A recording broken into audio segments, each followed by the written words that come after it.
And so I go there, and the first day that I'm there, they have everybody go up and down and introduce themselves.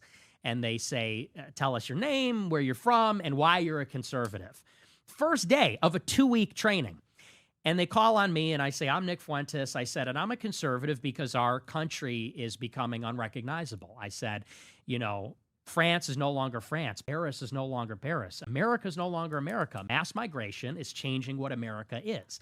I said, and I want to conserve what America historically has always been. Now, the first day that I say that, it turns out the instructor is a Lebanese immigrant.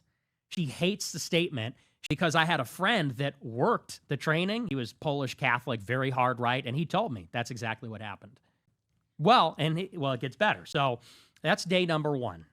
Why are you a conservative? Because immigration's changing the country. She hates it, disqualifies me. Now, I'm still there for 2 weeks trying to get a job that I'm never going to get because she already threw my application away.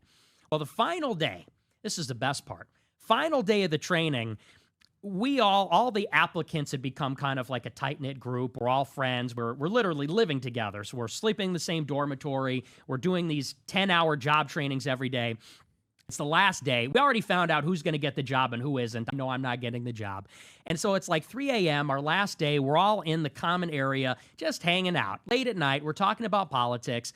And at that point, they realized I was a pretty far-right guy. I was maybe more far-right than anybody there. And we're all talking about politics. And it comes up, we're talking about interracial relationships and marriage. And I said, well, I'm not in favor of interracial marriages. That's against my values. I want to have a white wife. I want to have white kids. That's important to me. Now, there was a girl who was in the group. Her name was Emily Faulkner. Now she's like a big pro-life activist. She's married. But at that time, she was in this little group. She pulls out her phone, and she starts secretly recording me. She doesn't say anything, but she pulls out her phone, hits record, and she says, so wait a second. She goes, you're saying that if I have sex with a black person, that's the same as having sex with a dog? I said, no, I'm not saying that. I said, but I think race mixing's immoral. I said, I think they'd both be immoral. She takes that clip, along with clips of other things I said. She sends it to Cassie Dillon, because she knew and apparently was friends with Cassie, unbeknownst to me. Cassie Dillon sends it to a group called Reagan Battalion, and they post that all over Twitter.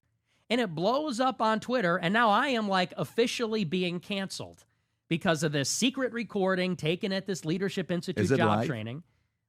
So I'm being blacklisted from everything in the conservative movement, from CPAC, from Turning Point. This is when my name is getting the scarlet letter. I'm officially being kind of kicked out.